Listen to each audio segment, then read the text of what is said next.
know something from this topic, as the 2 years which they had specified for COVID might have ended. So we need to include it still on the list which we have here. I highlighted it because earlier in the abridged curriculum work, they had commented it out. So this is the outline of what we should know when preparing for our final paper. And what we should keep in mind is that the practical chapters, that's 4, 5, 8, 9, and 10, can also appear theoretically. How is our structure of the papers or our subject structure? We have actually 2 papers, paper 1 and paper 2, as you're already aware. And in this brief discussion, I'll focus on paper 1, and my colleague will be coming in to talk a little about paper 2. Paper 1 structure, sometimes most of us students, we don't go or take a lot of time reading the instructions, but this is generally how the instructions on our paper are. It is made up of 3 sections, that's section A, B, and C. And you are aware that section A is comprised of 20 compulsory multi-choice questions. Section B is comprising of 6 equally weighted questions carrying 60%. So it means that every question in section B is taking 60%, is taking 10%, is taking 10 marks, contributing a total of 60% for the whole paper. So the 6 questions, each taking 10 marks, it takes up to 60%. Section C is having 3 questions. These 3 questions are selected from given chapters, as how we are going to see later. And on these 3 questions in section C, we always choose 1 question, and that question carries 20 marks. This is generally the structure of our paper. We are going to discuss section by section and see how best we can pass these sections and how we can organize for them. We start off with section A. How can we pull these 20 marks of multi-choice questions? Number 1, you should always read questions more than once. Try to read those questions, understand them before thinking about responding.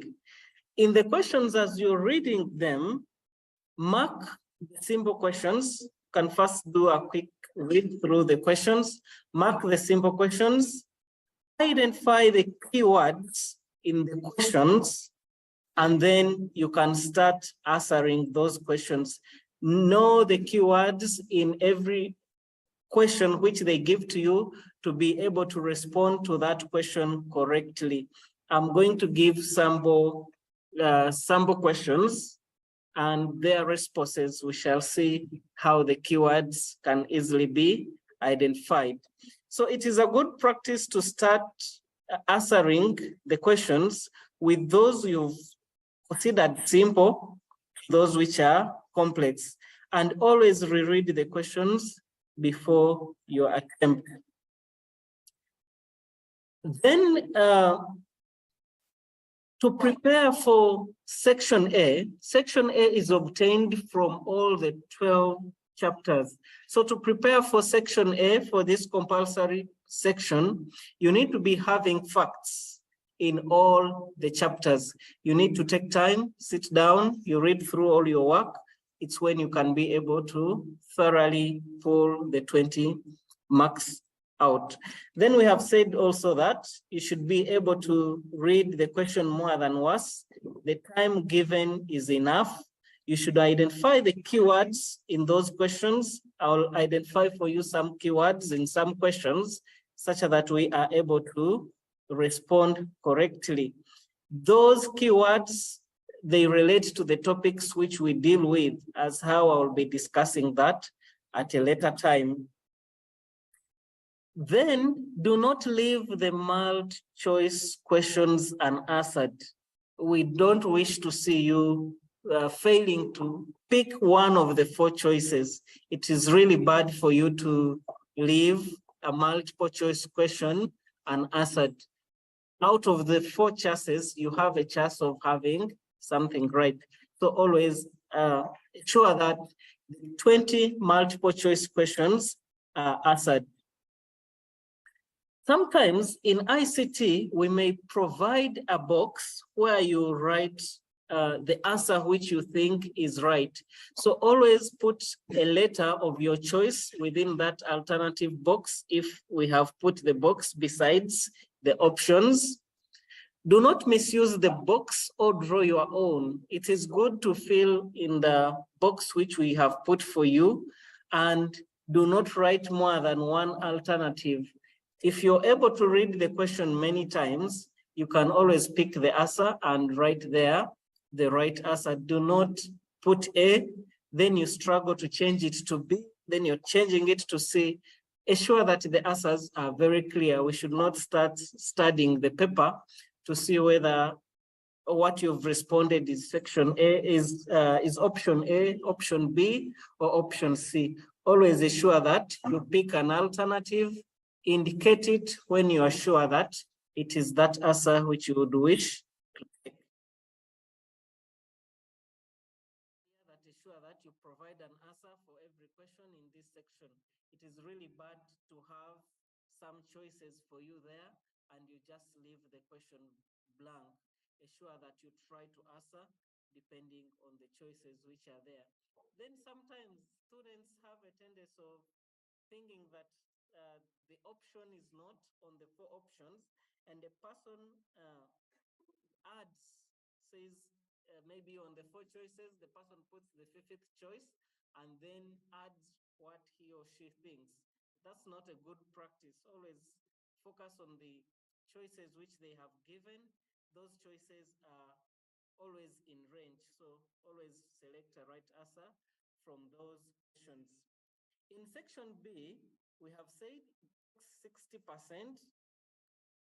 I have already mentioned it earlier that you should read these questions in details. Read it many times to have the meaning out of it. I'm going to give some questions. We are going to see how this keyword in the question should be identified. You may find I'm asking something concerning the advantages of internet. Then for you, in your answering, you're phrasing the answers in another way. Or I'm asking how internet is being used in education. Your answers are just giving advantages of internet in general. So you should always focus on understanding the keywords in the question. You must respond to a question when you have understood it clearly. And in this section, it is actually having only structured numbers. We expect you to put your solution in the gaps which have been provided. So those gaps are always enough. Do not cross out the answers or put an arrow and say, find the continuation on the end. Avoid that. Try to phrase your answers to fit in the structured part of this question. The reason why we say you should not put arrows and tell us to find the information at the back, it's because a student's paper is marked by very many examiners. It's not one person who marks your paper. It might even be about 6 people, 7 or 8, even 10 people can be marking a number. So when you start putting arrows and say find the number at the end, yet the papers are coming in at a very fast rate, the chances of missing out those answers or matching them to the right number is sometimes low.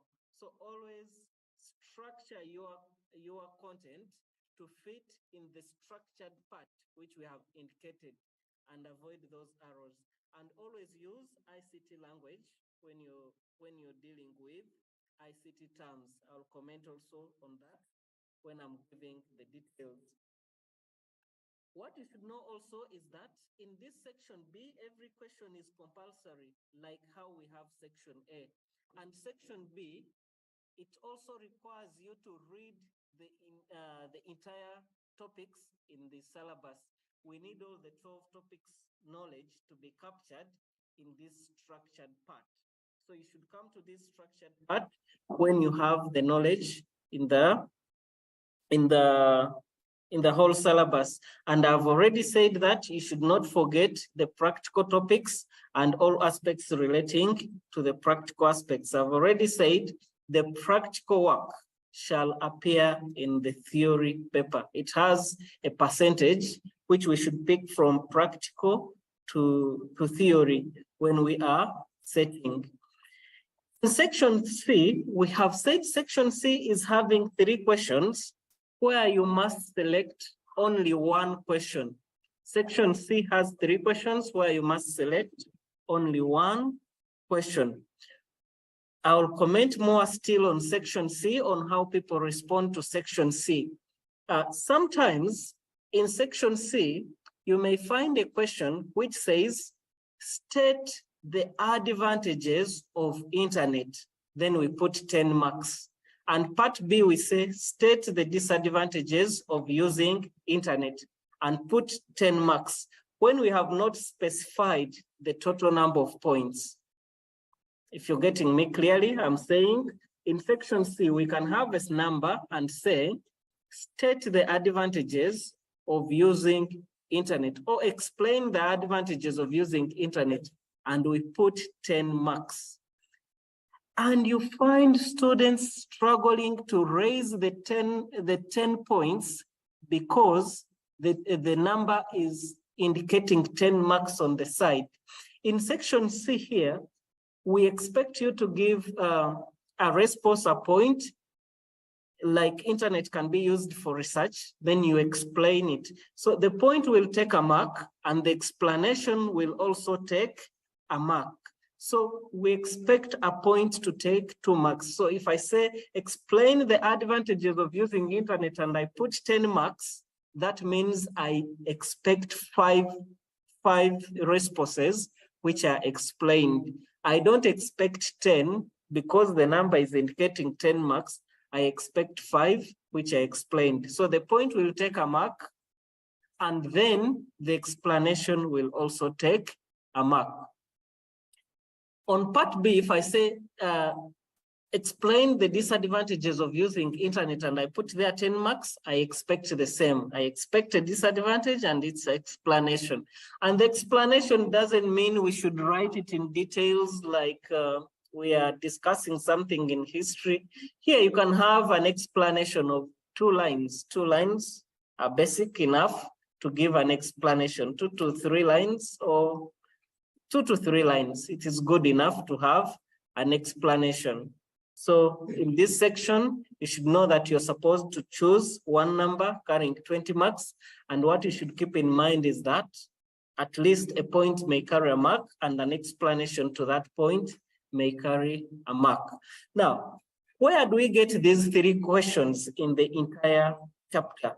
Where do we get the 3 questions in the entire chapter? We pick these 3 questions from some topics which I'm outlining there.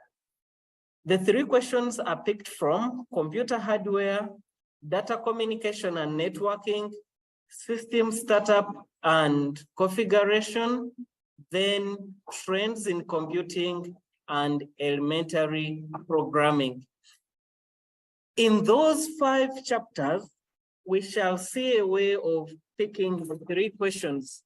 They may not cut across many topics. If we are picking a question from hardware, it may come entirely from hardware.